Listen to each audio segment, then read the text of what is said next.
Hello and welcome to another episode of the Menswear Style Podcast. I'm your host, Pete Brooker, and today I am talking to Billy Boulos. He is one of the co-founders of LifeJacket Skin.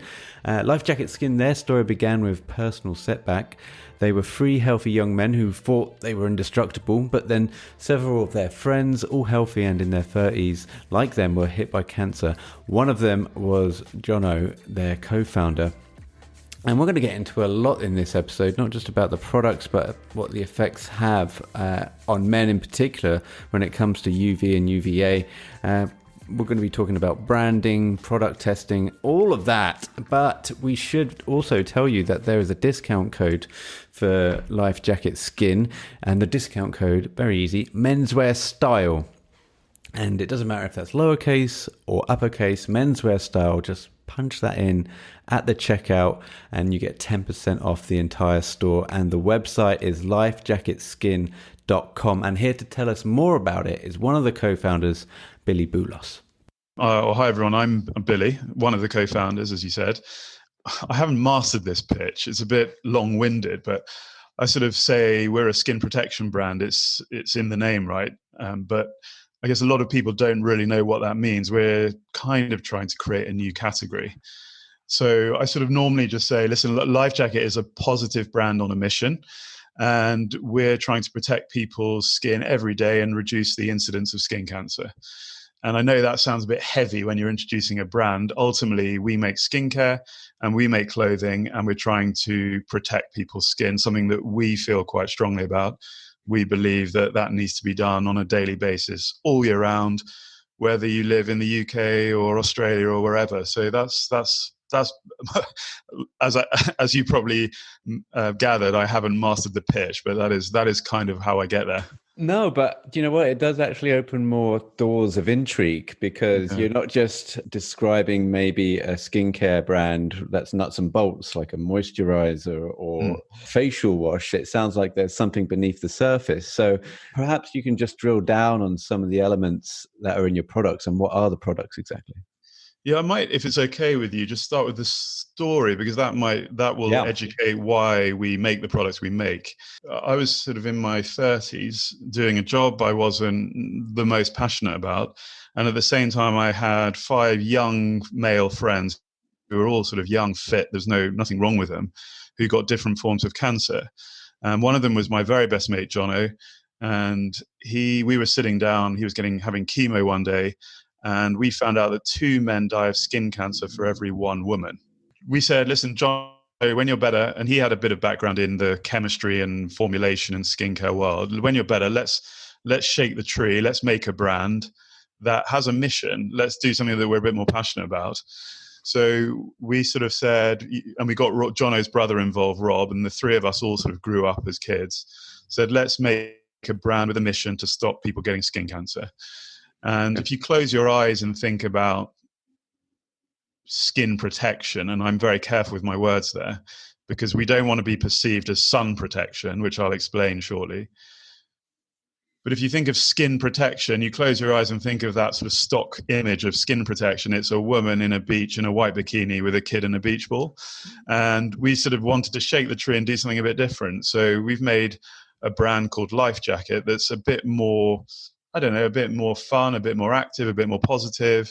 We have made really great products, and we spend a long time doing that.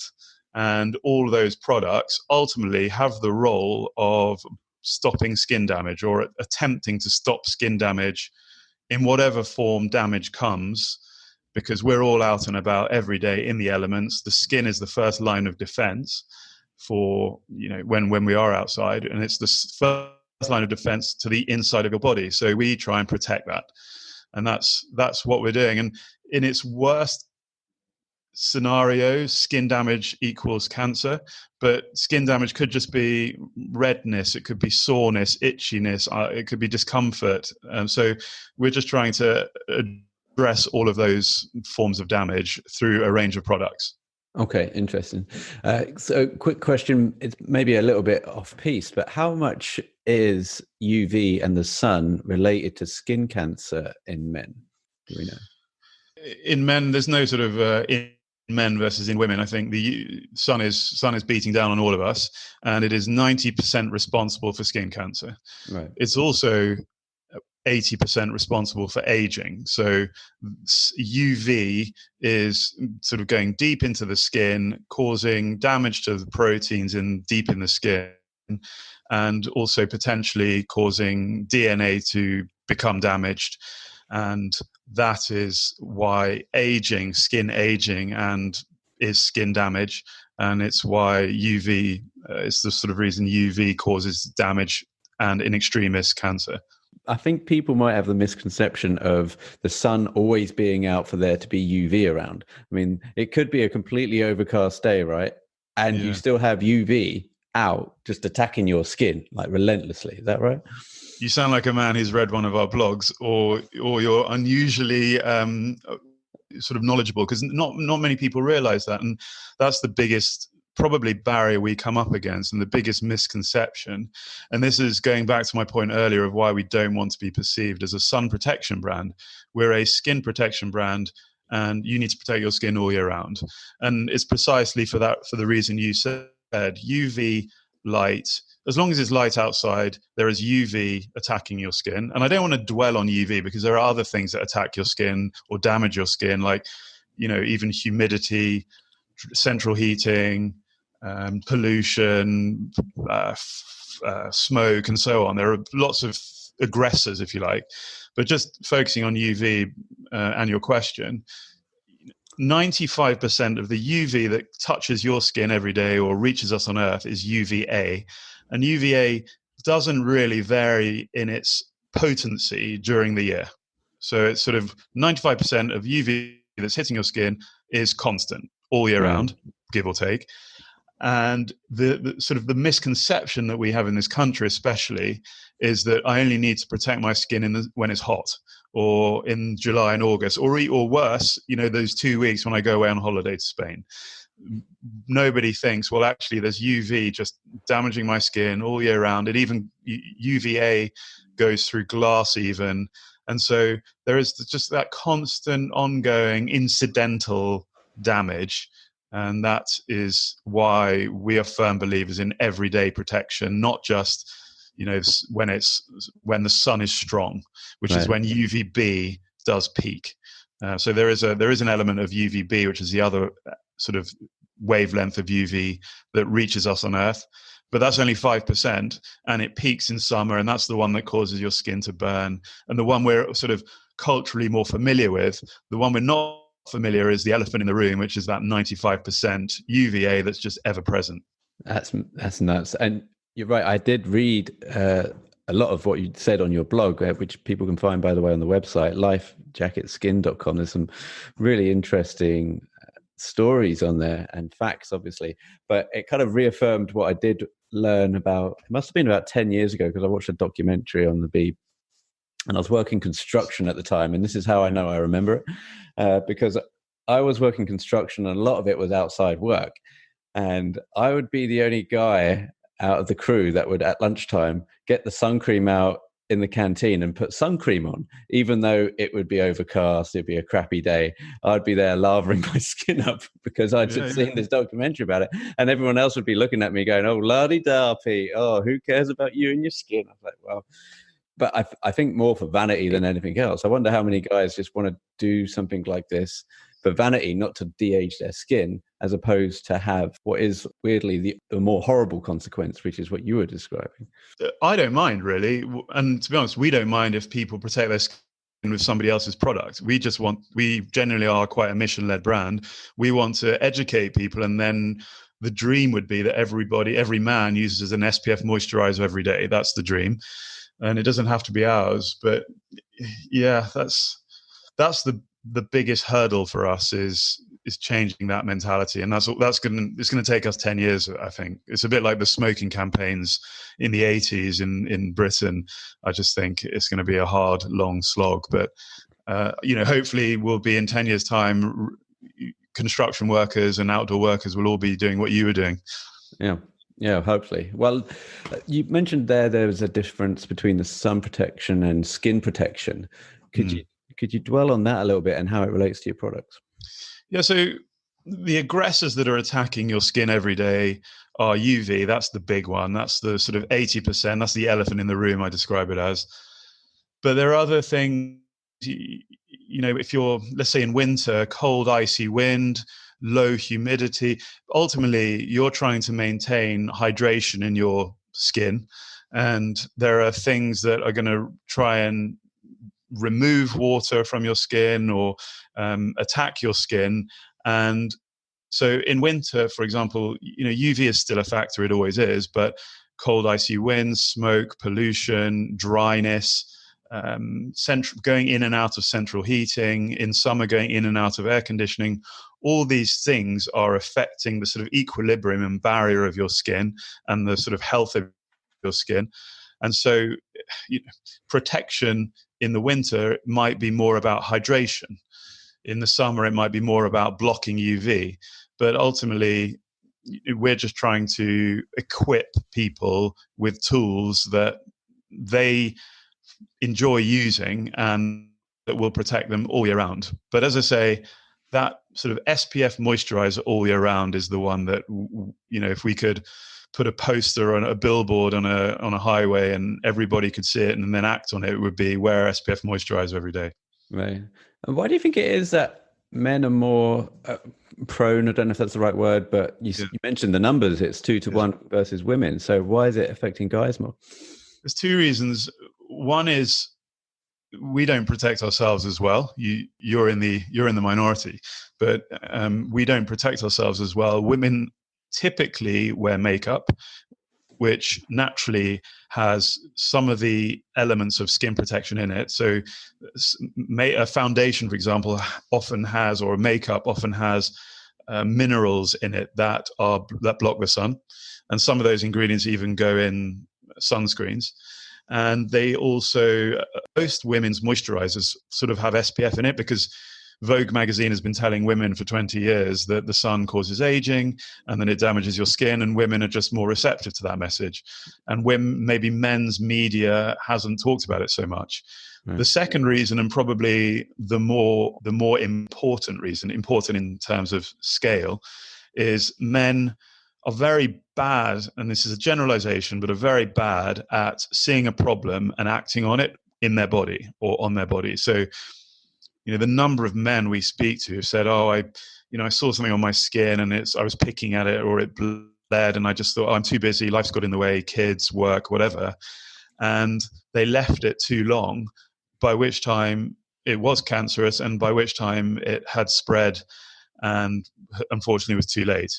And whereas women, generally speaking, are better at seeing something and acting on it and going to the doctor and having it removed. And so that's why, skin cancer is so preventable. We really spend a long time trying to explain to men that protection and detection is the key to long-term healthy skin. But as you say, sometimes men don't really think, or we human beings in general don't think about worst case scenario, and they don't think it's going to happen to them. And it's too scary and it's too big, I'll just ignore it.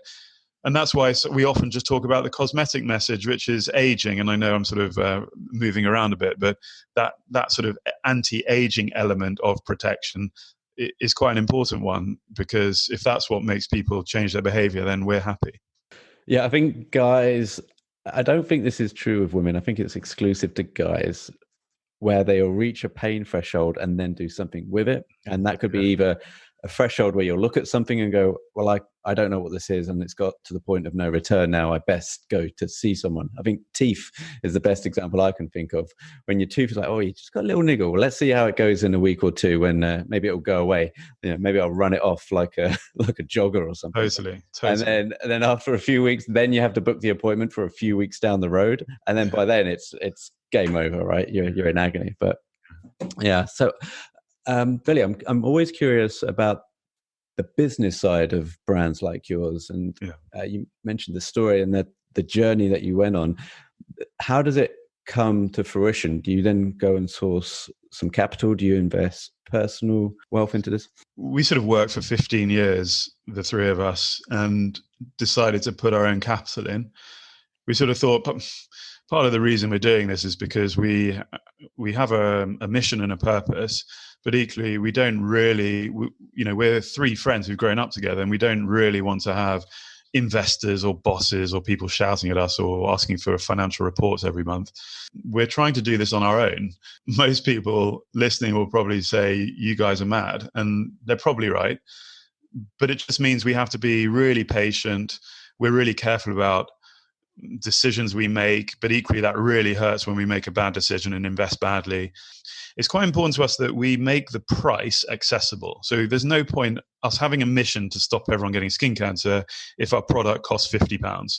So we try and make it as cheap as we can afford. So our moisturizer is £15 for 100 ml, which is, that's quite a lot of moisturizer for £15, but the ingredients that we put into ours, that is equivalent to a very expensive moisturizer with other brands. But we try and make it as cheap as we can so it's accessible, but we also try and make it such that we don't lose money on a sale, so that we can just keep the wheels spinning. We're not looking to buy customers at a loss in the hope that the lifetime value of that customer will eventually mean we are in the money. We try and make it work on every sale from the moment we get a customer. And we don't always win in that battle, and we're still struggling to find the balance, but really that is the ambition, is to try and do it on our own. Well, I mean, commendable, right? I mean, we have a lot of people on, and there's nothing wrong with like the crowdfunding element or the kickstarting route, but I do always think there's something to it where you put your money where your mouth is. I kind of always want to lean on that side, because I feel like, and especially where, like you say, there's a lot more autonomy now. I think being an independent, you always want to strive for that independence within the business as well. That must be quite refreshing. I don't think there's a right or wrong. Like, we have to turn down a lot of really cool, exciting opportunities because we just don't have the money. And, people listening might say, well, raise money, crowdfund, and you'll be able to go harder and go faster. And that might be right as well. We're doing what feels right for us. And, we do this podcast again in 12 months' time, we're probably crowdfunding. Yeah, we've got the angel investors online too. Are you sure? Yeah, I'm definitely not smug about what we're doing. Like, it might be wrong. Yeah, no, I get you, but it's just kind of where I gravitate towards, I think. Conversations gone by. I'm always curious also, because my sister's doing a skincare portfolio. She's a beauty therapist, and she's talking to me about the product testing and what it takes to go back to the lab, and then the back and forth. Yeah. How much of a process was it for you, especially with these kind of products? So with these kind of products is exactly the sort of the operative words, because excuse me, skin protection is basically it's medicine. Like, it's taken quite seriously by regulators, and we're making a product that has a functional role to protect from people getting skin damage. And so the regulatory hurdles are huge in terms of testing. And I've jumped straight to testing. I haven't even started. I should have started where it begins, which is formulation, but I'll work backwards now. I've started. So you have to do UV testing. You have to test it on people. You have to test it in a lab. You have to do we chose to do dermatological testing on people so that we could make claims like non-greasy. But you're right, the hurdles for this particular product are enormous, and there are also a very limited number of products or ingredients you're allowed to use for it to be deemed safe on human skin. So you're sort of limited by what you can use. So that's why I sort of started there, because you sort of have to work back from what you're allowed to use. So knowing what you are allowed to use, you can then you sort of go to the lab and formulate, and you say to the formulator, which was Rob actually, who's one of the co-founders, Jono's brother, this is the dream, what we're trying to achieve. So it was really important to us that we made a product that was non-greasy, that was as close to single swipe as possible, that didn't sort of make your eyes sting, that it survived sweating, that it was water resistant. We had all these criteria.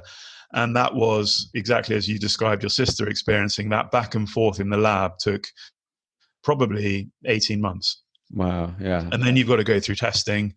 And you've also got to test the packaging to make sure that the product isn't interfered with by the packaging.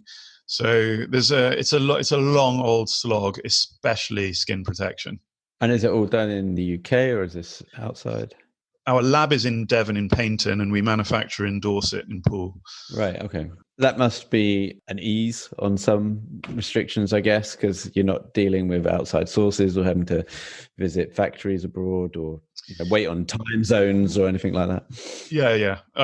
Definitely. The sourcing chemicals or ingredients is hard because a lot of them come from, we use some really, really high quality ingredients from some of the best suppliers in the world, and they're both in Germany.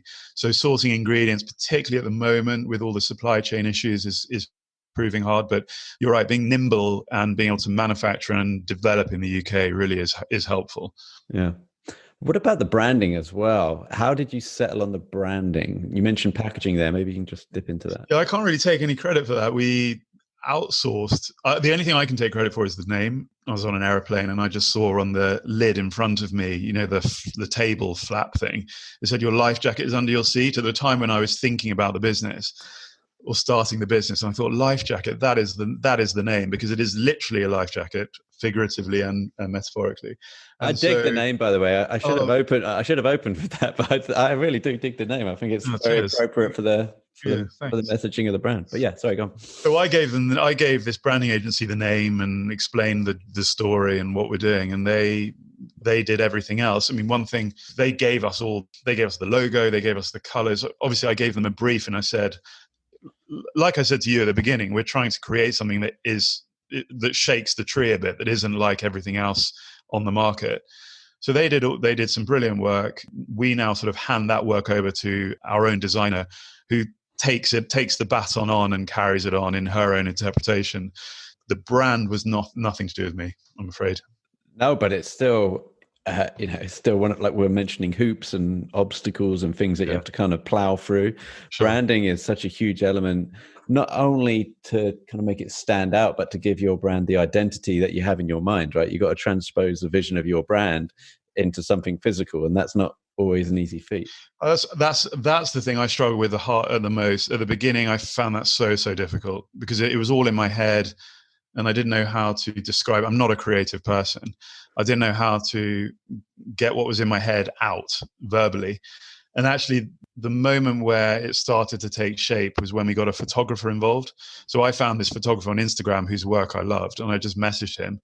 And he's been our in-house photographer. He's done every single product shoot, all our lifestyle photography, but he is the one for me that's brought the brand to life through his photography. He's taken what was in my head and put it onto, injected into LifeJacket. So he's had a massive role to play, I'd say. And how does it work with the other co-founders between the three of you? Are you kind of constantly on emails, on the phones? I mean, how do decisions and the process get worked out? Well, I mean, we're great friends. John and Robert brothers. We laugh a lot. Like we never fight really. Like we know that Jono's got a super short fuse, and we normally probe him, Rob and I. But the division of labor is simple. Rob is the chemist, and he's a brilliant formulator. So he does any new product development. Jono we describe him internally, like Rob and I, as the mule. He just loves repetitive operational tasks. So he does all things supply chain, fulfillment, everything. And I quite like marketing. So that's sort of left with me. Right. So that's how we divide the labor. But no, we have a very simple voting system, which is if we're not sure about something, there's 3 votes there and 2v1, right? That makes sense, yeah. And so I was going to touch upon the marketing. How do you start with a brand like this, and how do you market it purposefully? Yeah, 0 to 1 is really hard. We've been finding, I used to work in a business with sort of really big brands, and that's just as hard because it's really hard to get growth in old, sort of staid, mature brands. We get tons of growth, but off a very, very small base, and just getting brand awareness and getting attention when people are scrolling and they just see so many things in front of them. Just getting their attention is so hard, especially our message I said at the start, I struggle to get the pitch across succinctly because it does require a bit of explanation. And so it's quite hard to market when you do have a slightly I guess, a longer story, or it does require a bit of description. Yeah. So, we do all the obvious things. We paid advertising on Instagram and Facebook, paid search on Google, outdoor advertising we've just dabbled with, but really just getting our product out there and getting in people's hands is great for us. So sampling, attending events, which has only really been possible recently. And we do a lot of partnerships with other brands. That's been really great because we share communities. And then clearly, like, working with athletes and ambassadors is another element. But there's nothing we do that sort of really stands out. We just do lots of all the things you should be doing, and you're just creating layers and layers and layers of noise and hoping that people pick it up in a few different places, and then it sort of sinks in. It's nothing genius, I'm afraid, but it's just lots and lots of different touch points. Yeah, but I mean, though, I think that what you might, I don't want to say consider your weakness. It takes an explanation, like you say. It's not something that you can put in a tweet bio or whatever. But no. I think that's certainly one of your strengths, is that you do have to bend someone's ear and go, well, look, if you've got a minute, let me tell you about my brand, and then you've hooked them. You're not just telling them about something that's all surface, no feeling. It's there's an underbelly to the brand, and I think people really do dig stories.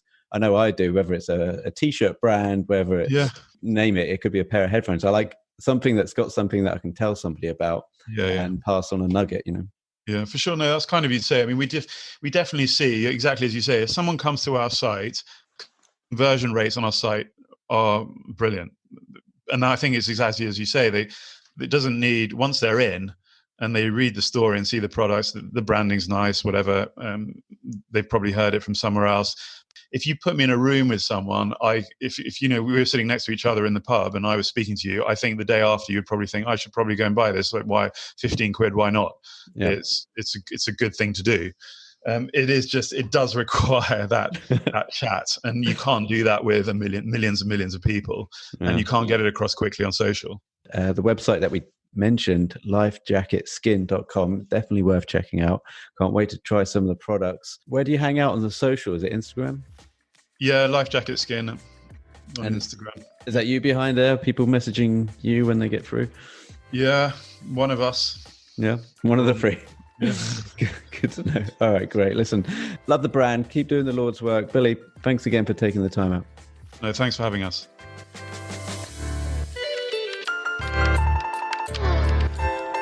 You've been listening to the Menswear Style podcast. Be sure to head over to menswearstyle.co.uk for more menswear content, and email info@menswearstyle.co.uk if you would like to be a future guest on the show. Finally, please help support the show by leaving a review on iTunes or wherever you're listening to this podcast. Until next time.